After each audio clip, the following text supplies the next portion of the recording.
or have another print disability which makes reading, holding a book, or turning a page difficult or impossible.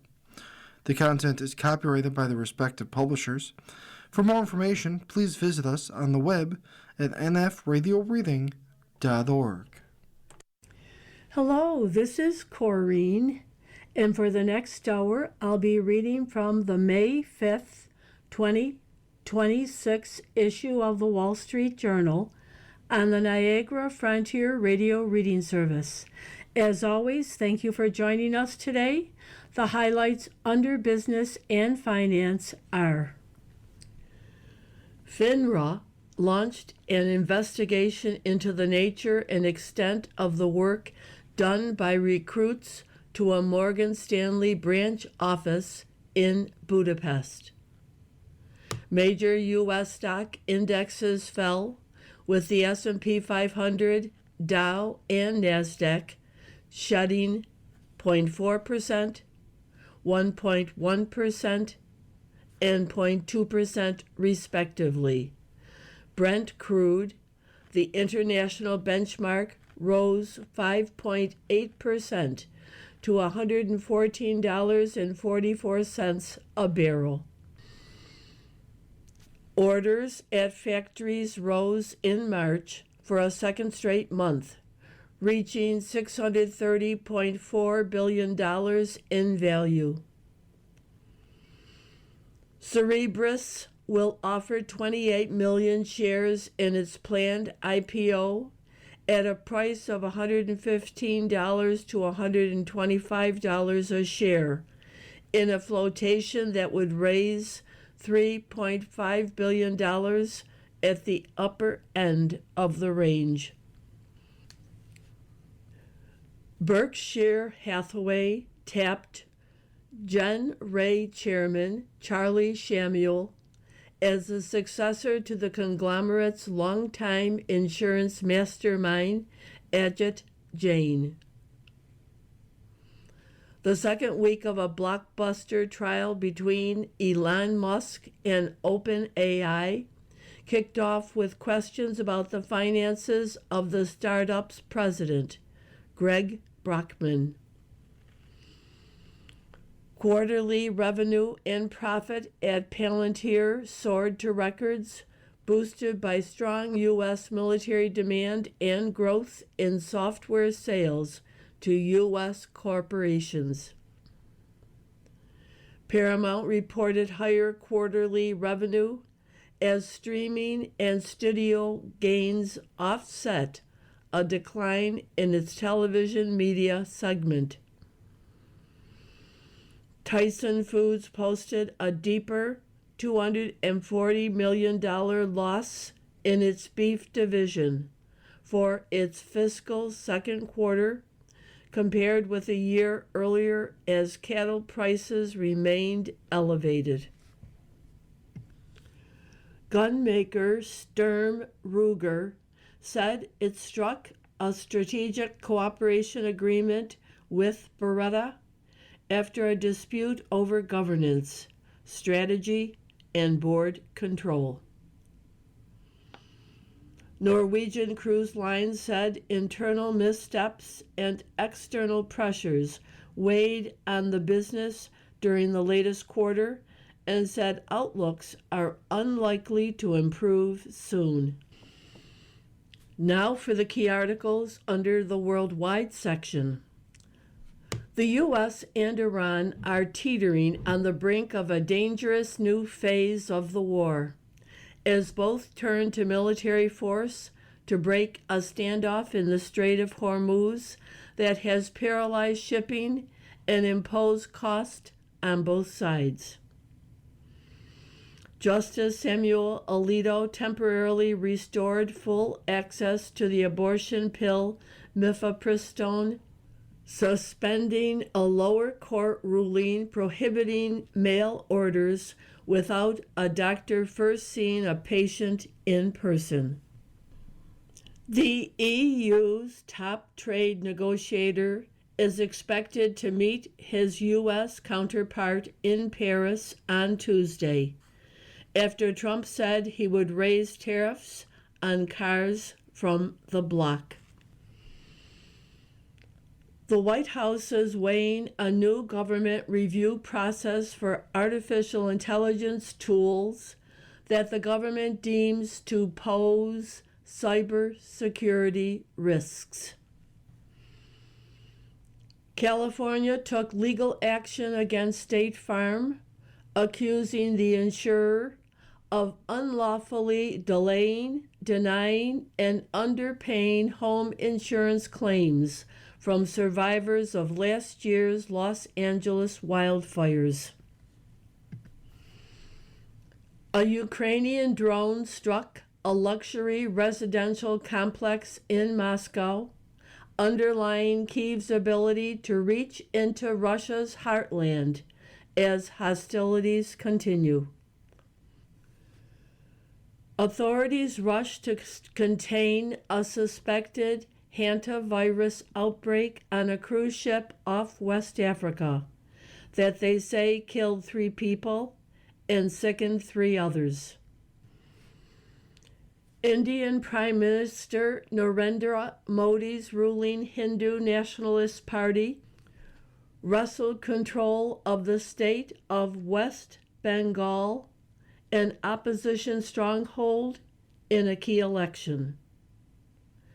Died Doris Fisher, 94, co-founder of The Gap. Died John Sterling, 87, radio voice of the New York Yankees. The picture on today's front page shows women and men dressed in very fancy, sometimes outrageous attire. And that headline reads, "At New York's Met Gala, Uptown is Gown Town." And then there's a caption that says, "Customer service."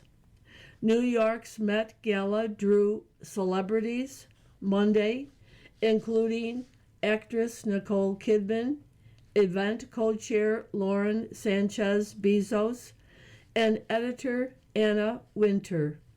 Bezos' husband, Amazon's Jeff Bezos, has gone from nerd to fashion fixture.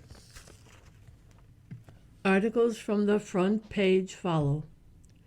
Most, except a few sharks, lose on prediction markets, by Neil Mehta, Catherine Long, and Caitlin Ostroff.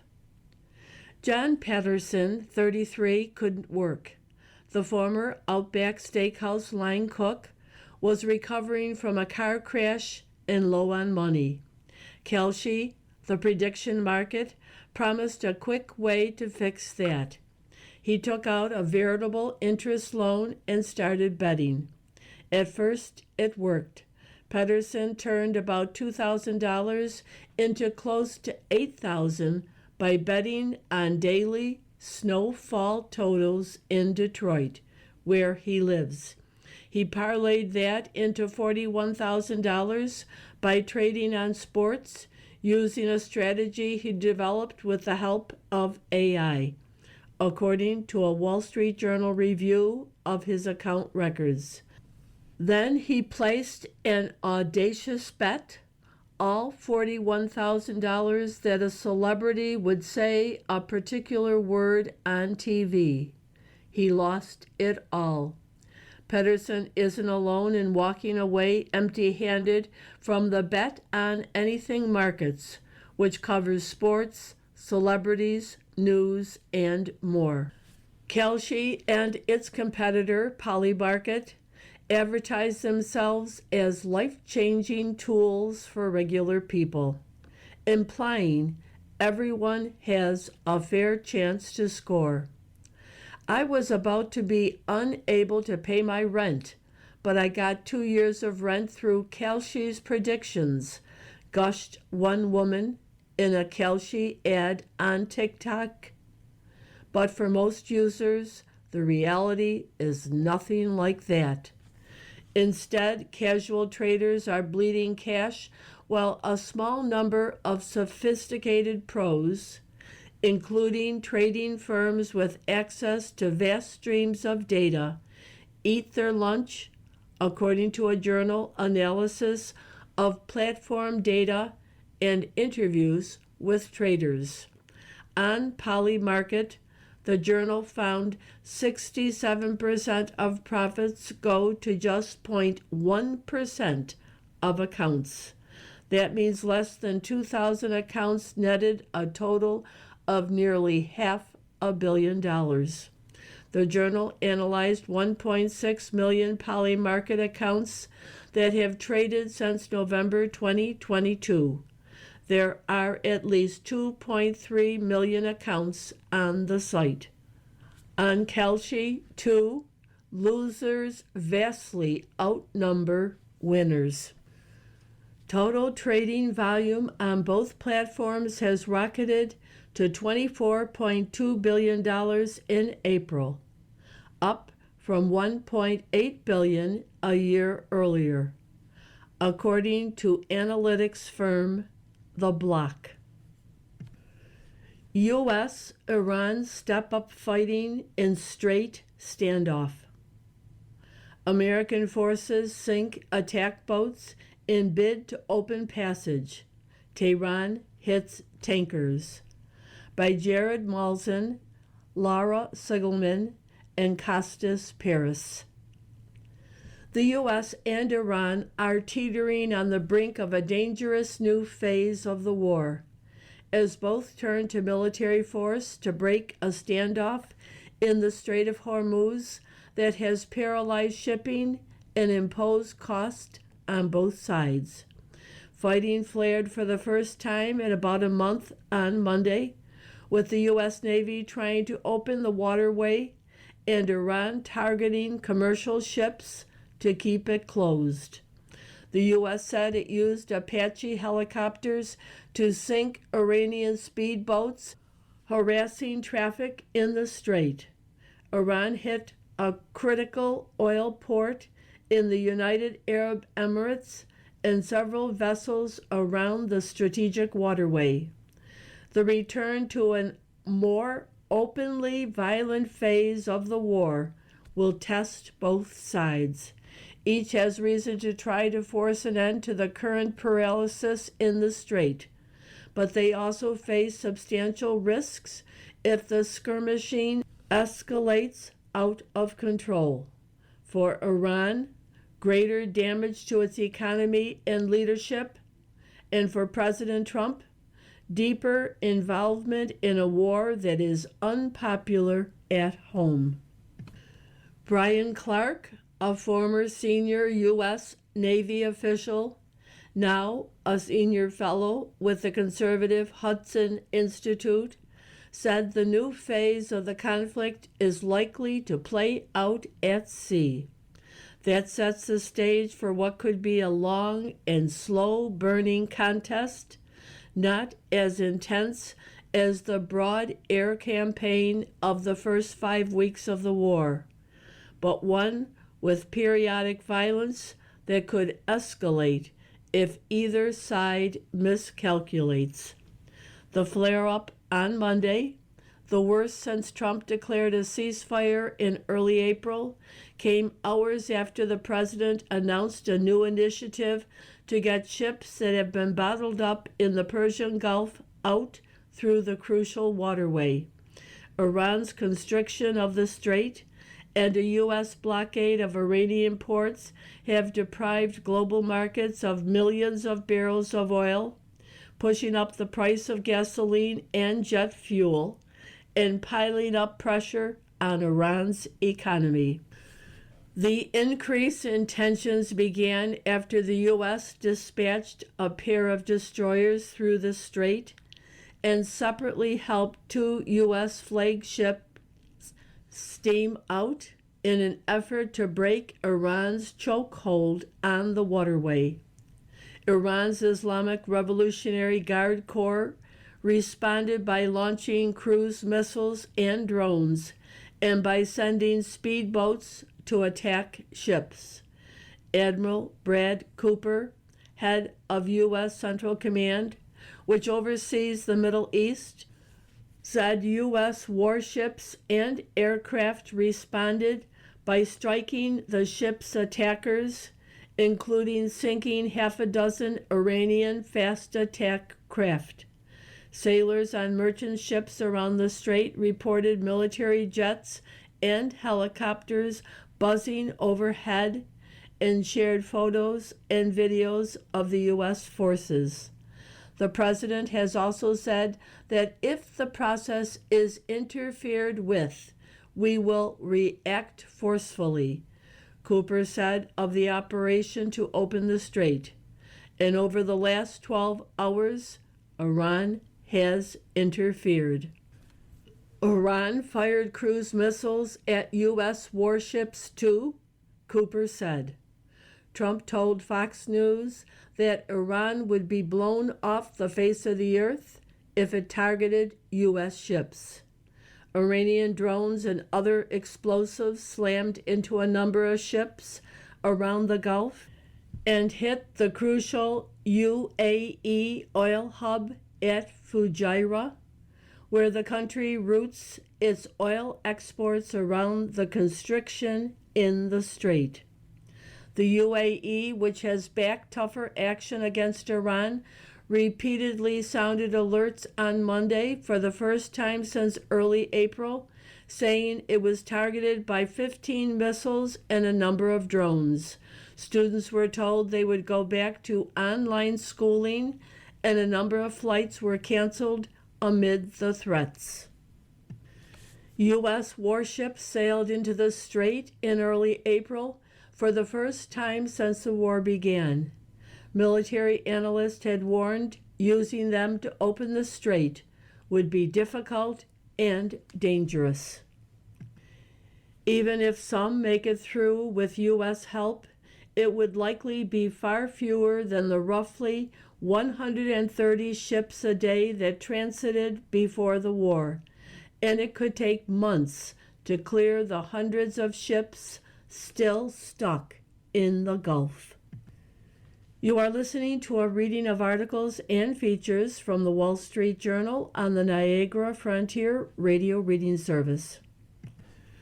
Morgan Stanley faces inquiry for junior team in Hungary by Alexander Saidi. A new cohort of young Morgan Stanley investment bankers showed up 2 years ago to their first day of work at a beige office building off the east bank of the Danube River in Budapest. The bank had recruited them from across Europe to work out of the Hungarian capital for a chance to be promoted to the big leagues in New York or London. Some of them worked into the morning hours several days a week to support teams in the U.S., 6 time zones behind them. For the bank, it was a way to move jobs offshore and hire cheaper labor to carry out the drudgery that well-paid young investment bankers typically do in their first years on the job: building financial models, formatting pitch decks, and occasionally helping execute big-ticket transactions. Now, the Financial Industry Regulator Authority in the U.S. has opened an inquiry about what kind of work the Budapest bankers were doing, how much contact they had with clients, and how they were supervised. People familiar with the matter said. The probe is at an early stage, the people said. A former employee had contacted the regulator as a whistleblower, the people said, alleging those in the program lacked the proper licenses that work would have required. The whistleblower said the bank violates rules meant to protect confidential information about clients and transactions from being mishandled. Morgan Stanley and FINRA declined to comment. The probe follows other tension inside the office, where some staff objected to working all hours of the night to support colleagues across the Atlantic Ocean while earning less, the people said. And Morgan Stanley has walked back the promise of transfers to the home offices, prompting several other analysts to quit. Morgan Stanley has expanded the group to around 40 analysts since it launched in 2024, and 4 hires have been told they are moving to the mothership. Still, the growing pains show how investment banks are seeing mixed results as they look to cut costs and adapt how they hire young professionals out of college. The offshoring of back office jobs to support bankers on Wall Street has been going on for years. JP Morgan has more than 1,500 people working in support roles in India, Argentina, and elsewhere for investment bankers. And Morgan Stanley already has teams helping to create PowerPoint presentations in places such as India and the Philippines. But those workers aren't typically allowed to carry out financial analysis and are viewed as support staff. In Budapest, Morgan Stanley took the idea one step further, moving front office jobs that typically go to graduates of top universities in cities such as London or New York. Much of the early career work for investment bankers can now be done from a computer anywhere in the world, giving Morgan Stanley a shot to catch up with competitors that appeared to have more successfully moved their staff abroad. Tsunami of Raw Sewage Plagues California Beach by Jim Carlton, Coronado, California. Kristen Cohen draped towels over beach chairs on the white sand, eager to take her daughter, Chloe, into the ocean. A yellow sign stopped her cold. Water contact may cause illness. I guess we can't do that, babe, Cohen, 36 years old, a vacationer from New Jersey, told 3.5-year-old Chloe, who stared back, confused, then got an ice pop as consolation. Such signs are now a fixture in Coronado, an upscale resort city on a slender peninsula in San Diego Bay, known for some of the U.S.'s best beaches. But its legendary waters are increasingly off limits, fouled by sewage-tainted wastewater, as much as 30 million gallons a day from neighboring Mexico. It was heaven on earth, and now I call it paradise lost, said Whitney David, 63, a retired surgeon and surfer who left Coronado largely because of the sewage. All kinds of trash you would see floating in the ocean, food wrappers, bottles, clothing. Once in a while, you would even see a piece of crap. Residents blame both countries, Mexico for the sewage and the U.S. for not pushing harder to stop it. Adequately treating the sewage on both sides of the border would cost an estimated $1 billion. Congress has appropriated more than $300 million so far. There's a graph on the front page showing the increase in the price of aluminum. In 2025, a ton of aluminum cost $2,400. Today, it costs $3,600 a ton. And the caption, truck supply feels squeezed. Dealer inventories of America's top-selling vehicle, the Ford F-150, are being hurt because aluminum, the metal used to make its body, is in short supply. Aluminum is a key commodity for automakers looking to boost the fuel economy and efficiency of their vehicles. Other articles from within the paper: California moves to sanction State Farm over wildfires, by Jean Eaglesham and Laura J. Nelson. California officials took legal action Monday against State Farm, accusing the insurer of unlawfully delaying, denying, and underpaying home insurance claims from survivors of last year's Los Angeles wildfires.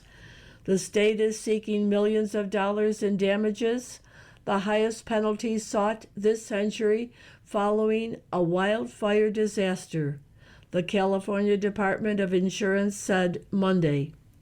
Its legal filing also seeks the power to suspend State Farm's license to operate in the state for up to a year. The insurance department's administrative action is the first step in a potentially drawn-out process which could lead to a public hearing before an administrative law judge. The move is another reputational blow for State Farm, the nation's biggest home and auto insurer. President Trump last month lambasted the country's response. Wildfire survivors deserve real solutions, not a distorted picture of State Farm's response, the company said. We reject any suggestion State Farm engaged in a general practice of mishandling or intentionally underpaying wildfire claims. The company added that the California regulator should take responsibility for its part in making the state's insurance market the most dysfunctional in the country.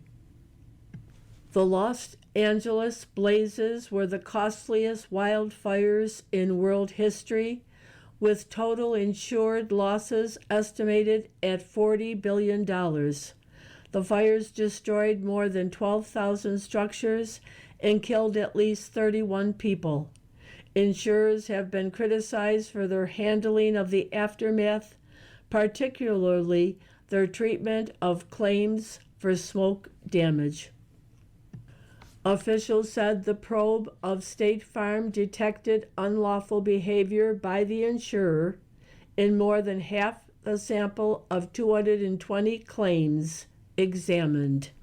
A spokesperson for Los Angeles Mayor Karen Bass said she supports maximum pressure on the insurance industry and said that for so many wildfire survivors, insurance delays, denials, and underpayments are making it impossible to rebuild. Deadly virus waylays cruise ship, by Elisa Lutpak and Joseph D. Avila. Authorities are rushing to contain a suspected hantavirus outbreak on a cruise ship currently off West Africa that they say killed 3 people and sickened 3 others. The World Health Organization said it was investigating how the virus, which is transmitted by rodents, spread on the Dutch-flagged vessel currently off the coast of Cape Verde.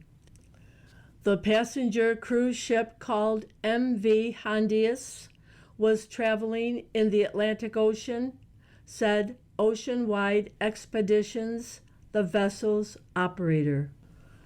The WHO said Monday 1 case of hantavirus infection was confirmed, while the 5 others were suspected cases.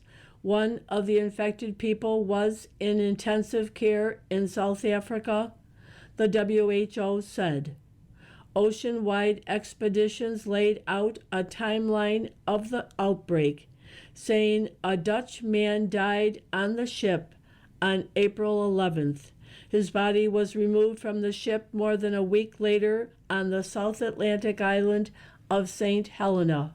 His wife got sick on a return journey and died later that month, the company said. Both the man and woman were infected with hantavirus, Ocean-wide Expedition said. A British passenger with a confirmed hantavirus case became ill on April 27th and was evacuated to South Africa, Ocean-wide Expedition said. The passenger is in critical but stable condition. A German passenger died on May 2nd, the company said. 2 crew members required urgent medical care for respiratory issues, Ocean-wide Expedition said. Dutch authorities were preparing to evacuate both of them by aircraft. The Netherlands-based company said it is attempting to repatriate the 2 symptomatic crew members from Cape Verde to the Netherlands. The priority of ocean-wide expeditions is to ensure that the 2 symptomatic individuals on board receive adequate and expedited medical care, the company said. Humans can be infected with hantavirus by inhaling viruses that become airborne from rodent droppings. The virus doesn't normally spread between humans, according to the WHO. One strain that is primarily found in Chile and Argentina, where the crews departed from, has shown limited evidence of human-to-human transmission, according to the Centers for Disease Control and Prevention. Hantavirus infection can lead to a rare but serious illness called hantavirus pulmonary syndrome, or HPS. There is no cure, but the disease can be treated. The company said there are 149 people, including 17 Americans, on the ship. You are listening to a reading of articles and features from the Wall Street Journal on the Niagara Frontier Radio Reading Service. From the editorial page, Iran's regime ends the ceasefire. Trump can return fire and commit to opening the strait by force. The ceasefire in the Persian Gulf has been broken, and the culprit is the regime in Iran. President Trump now faces a decision about how he plans to reopen the Strait of Hormuz, give Iran's regime what it wants in negotiations, or use the U.S. military to get ships through. On Sunday, the president announced Project Freedom to guide commercial ships out of the strait, framed as a humanitarian mission to help ships and starving crews locked up in the strait against their will. This was also a tactical move to break the Iranian blockade and restore energy flows. On Monday, U.S. Central Command advised vessels to transit Hormuz on a route near Oman, away from Iran, explaining that it had established an enhanced security area. CENTCOM did so not by escorting vessels, but by creating a defensive shield using nearby aircraft and warships. The U.S. military said 2 U.S.-flagged commercial vessels were guided through on Monday morning, followed later by U.S. destroyers. This demonstrated that U.S. forces had cleared a free lane, CENTCOM Admiral Brad Cooper said, having removed mines over the past few weeks. Iran responded with threats and force. Iran's media first claimed 2 hits on a U.S. warship, but after CENTCOM's denial, the Iranians said they had fired only warning shots. The regime had more success in firing on commercial ships, including an empty Emirati tanker struck by drones and a South Korean vessel that suffered an explosion and fire in the strait. Mr. Trump confirmed the latter hit and wrote, "Perhaps it's time for South Korea to come and join the mission." Admiral Cooper said the U.S. intercepted cruise missiles and drones and destroyed 6 Iranian small attack boats. Mr. Trump put the number at 7, adding that such boats are all they have left. The UAE said it engaged 15 missiles from Iran, reportedly with help from Israeli Iron Dome air defenses. But the Gulf state also suffered a drone attack on its Fujairah oil industry zone. Fujairah sits at the end of the pipeline the Emiratis use to bypass Hormuz and get oil to market. The message Iran is sending here is that it can't afford to lose its main remaining leverage against the U.S., which is its blockade of oil and oil product shipments from the Gulf states. This is the way it imposes more pain on the world economy and keeps the pressure on Mr. Trump to accede to Iranian control over the strait and eventual nuclear enrichment. More pressing, it needs the U.S. blockade on Iranian ports to end. Admiral Cooper said more commercial ships are en route to escape the strait behind the U.S. shield. This will help America's Gulf allies and the customers of their exports. But the U.S. Navy may need to escort freighters directly, as even a small number of Iranian hits can chill traffic, defeating the operation's purpose. Even then, sticking to defense is unlikely to be enough. Mr. Trump told Fox News the Iranians will be blown off the face of the earth if they attack U.S. vessels, and escalation is merited and necessary. The Emiratis don't want these latest Iranian attacks to go unanswered, and they should be encouraged to join with their capable Air Force. But the U.S. and Israel will have to lead. The U.S. blockade of Iran's ports has been succeeding, and if Hormuz reopens, the regime will have been outmaneuvered. The U.S. can do more than wait for Iran to shut in oil wells while both sides suffer. Give the president credit for showing the resolve that others lacked to keep pushing. Mr. Trump wields the military advantage, and he can use it to pry open Hormuz and strike to shorten the timeline to those oil well shut-ins. The Iranians have fired the first shots to end the ceasefire, which is all the reason Mr. Trump needs to use the force to stop them from getting away with it again. Making public unions more accountable. State reforms are giving more power to workers, not bosses. The single biggest problem in state governance is the political dominance of public unions. These include the SEIU, ASCME, and the teachers' unions.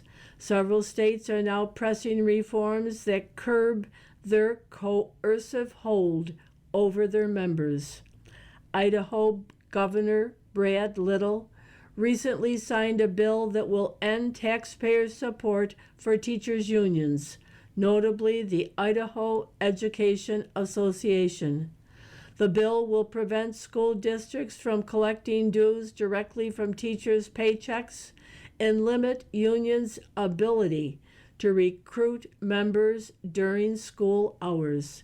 It will also end the practice of giving teachers paid time off for union activities, like supporting candidates for office, soliciting union membership, or joining union protest or advocacy. Public unions count on the ability to mobilize members for political causes while still on the public payroll. Teachers' unions swing political weight because their political spending overwhelmingly favors Democrats and because the left knows unions can turn out their members for political causes on short notice. The new legislation will prevent school districts from sharing teachers' personal information unless the teacher authorizes the disclosure. Arizona is working on similar guardrails for public unions with a proposed constitutional amendment that would prevent school districts from collecting union dues through a payroll deduction.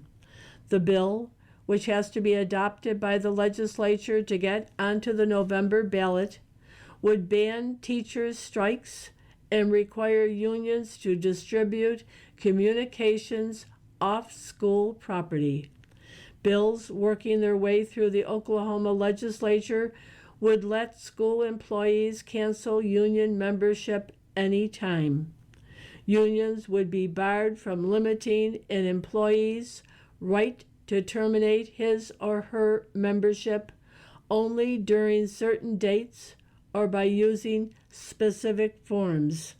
The union also may not force an employee to disclose the reason for his or her membership termination. Florida has also done good reform work with a bill that would require half of a union's members to participate in recertification elections and then a majority of the participants to vote in favor of recertifying. A report by the Freedom Foundation found Florida taxpayers are paying millions to support union advocacy by public employees. Governor Ron DeSantis signed the bill on Friday. The fiscal health of states can be measured in large part by the extent public unions control state capitals. These state reforms can prevent more states from going the way of Albany, Trenton, Springfield, Sacramento, or Olympia. From the opinion pages, what happened to pragmatic Trump of the first term? It's bad enough that he got serious about tariffs. How in the world did he end up embracing regime change? By Gerard Baker. One factor that explains what's gone wrong with Donald Trump's second term is the abandonment of pragmatism as a governing principle. Mr. Trump's successes have owed to an iconoclastic style and substance that eschewed ideology and embraced practical solutions to the world's challenges. His unique status as a businessman, President equipped him for this type of governing approach. Successful business leaders are uber pragmatist, motivated by core values and principles, but willing ultimately to do whatever works within certain bounds to succeed.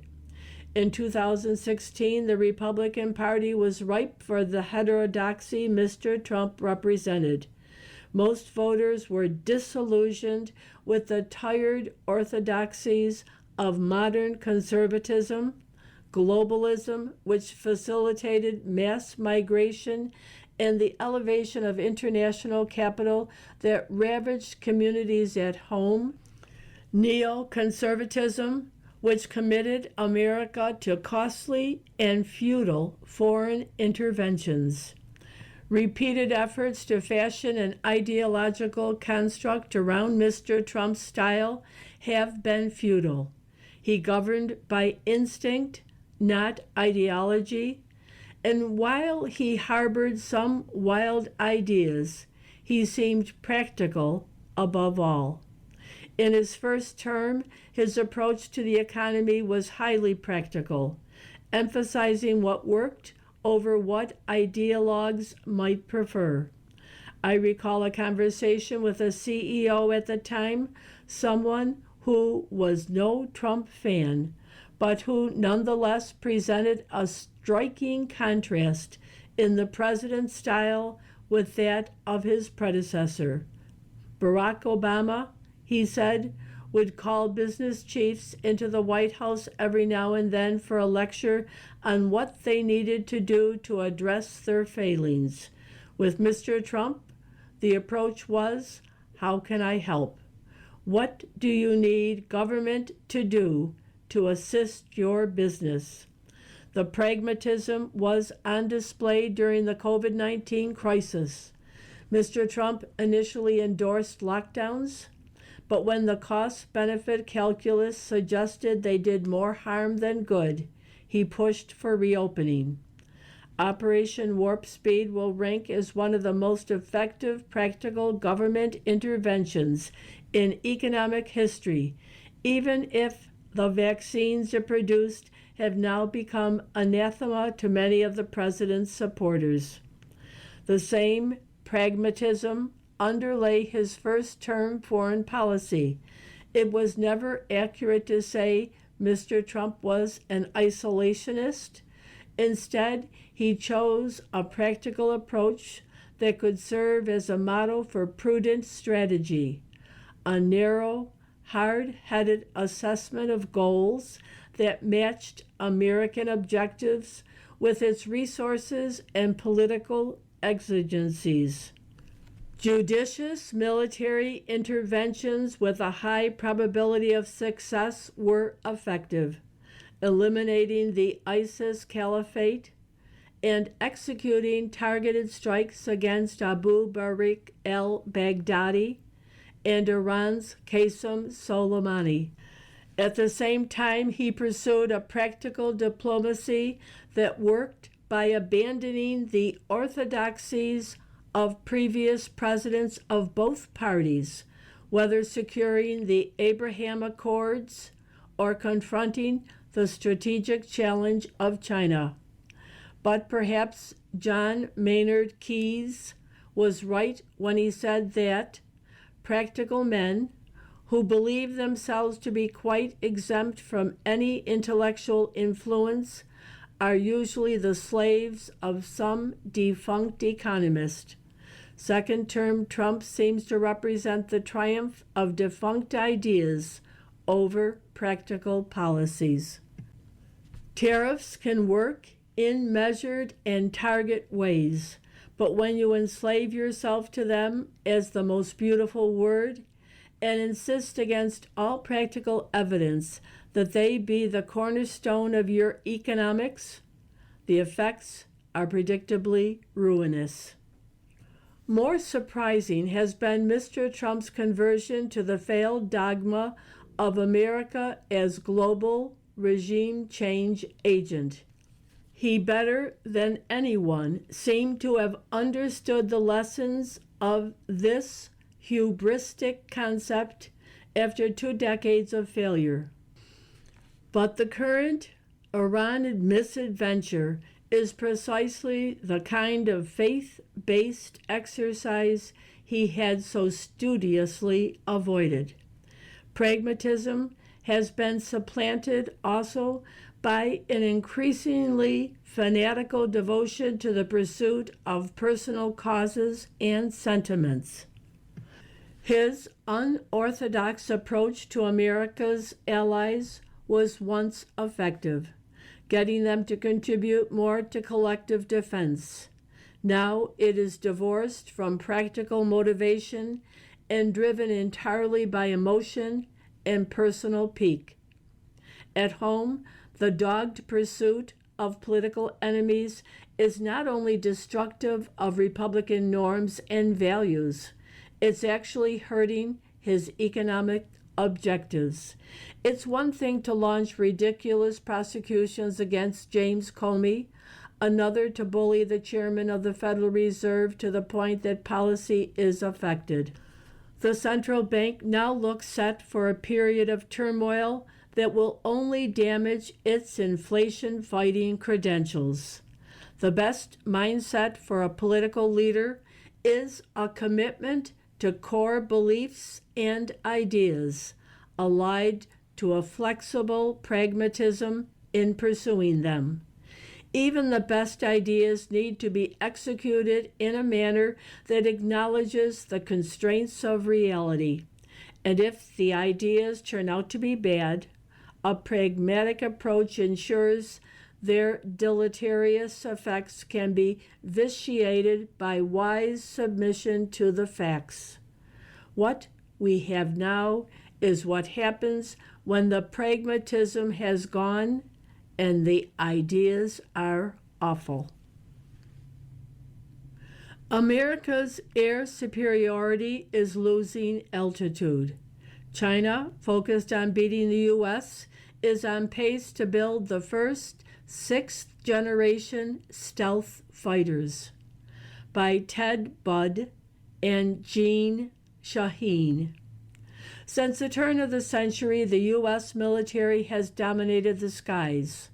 With unmatched speed, stealth, and sensors, our fighter aircraft have achieved air superiority in every modern conflict, and proved that air power is the fastest, most flexible, and most lethal means to project combat power. But the future of American air power is uncertain. The U.S. is losing its decisive edge over China, which is on pace to field the world's first sixth-generation stealth fighters. The Chinese J-36 and J-50 first flew in 2024, while America's F-47 isn't expected to fly until 2028 and won't enter operational service until the mid-2030s. As part of its historic military buildup, China is eclipsing the U.S. in aircraft production. We need a nationalized mobilization of our industrial base to counter China and maintain control of the air. Over the past few decades, presidents and Congress made policy decisions and budgetary cuts that minimized U.S. military aviation power. Industrial consolidation hollowed out America's capacity to guarantee aerial dominance. The F-22 stealth fighter program was shuttered after producing only 187 aircraft, well short of the initial 750 aircraft plan. Republican and Democratic administrations alike have overseen the Air Force's total fighter fleet reduction from 4,100 in 1990 to 2,000 in 2024. Only 1,300 are now combat coded, a record low. Our current aircraft are aging beyond repair. The legacy KC-135 tanker aircraft are more than 60 years old. The Air Force fighter fleet now averages over 27 years with an operational rate of only around 50%. Spare part shortages and a shrinking number of suppliers amplify these challenges. All of this is compounded by a human capital crisis in pilot training and air crew retention. Over the past decade, flight hours for new aviators have declined from more than 200 to 150 a year, attempting to get pilots to operational units earlier. Mid-career pilots continue to seek civilian opportunities at a time when their expertise is needed most. The result is a dangerous mismatch, a historically ancient fleet with poor readiness rates, using pilots flying on record low rates. By contrast, China is undergoing a national mobilization of its military-industrial complex, with its defense spending increasing 13-fold over 30 years as of 2024. fielding advanced fighters at a rate that could outpace America's by nearly 200% by 2027.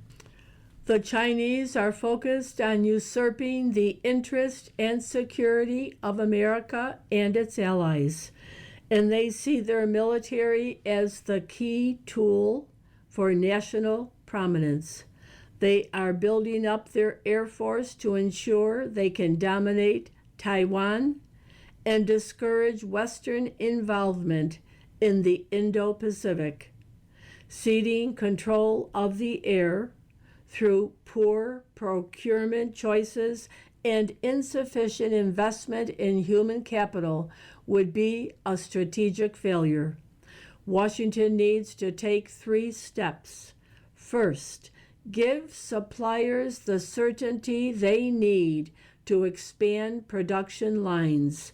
A multi-year procurement authorization for the F-35 and F-15EX fighters would lock in production stability, reduce cost per aircraft, and supercharge our defense industrial base. A healthy supplier requires a predictable customer. Multi-year procurement authority provides assured demand and provides an incentive for the defense industrial base to invest in needed supplier capacity. Second, set higher standards for the quality and quantity of our fighter fleets. Congress should fund a 50% increase in fighter fleets by 2035 so that the U.S. can prevail in any great power conflict. Preparing for a war in which every aircraft counts will require breathing new life into these programs and expanding production for aircraft like the F-15EX. Third, give better support to the Americans who fight in the air.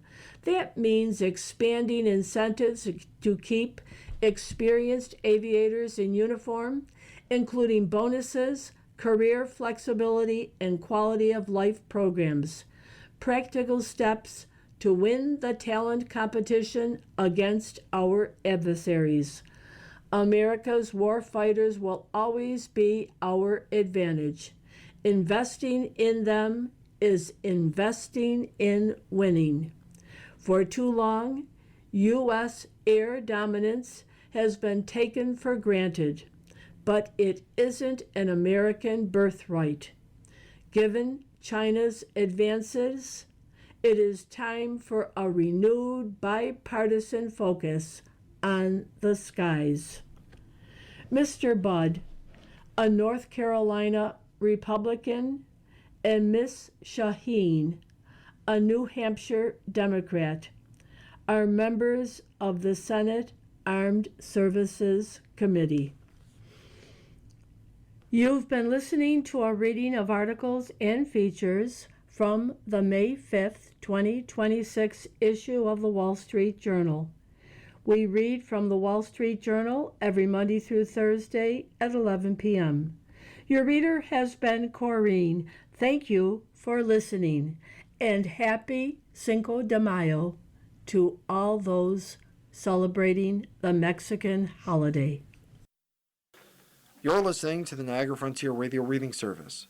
Volunteer radio readers broadcast daily readings, 24 hours a day, of newspapers, magazines, books, and other printed matter to area people who are blind or have a print disability, who are provided reading radios. The Niagara Frontier Radio Reading Service has broadcast almost 40 years of radio readings to those without sight. Our broadcast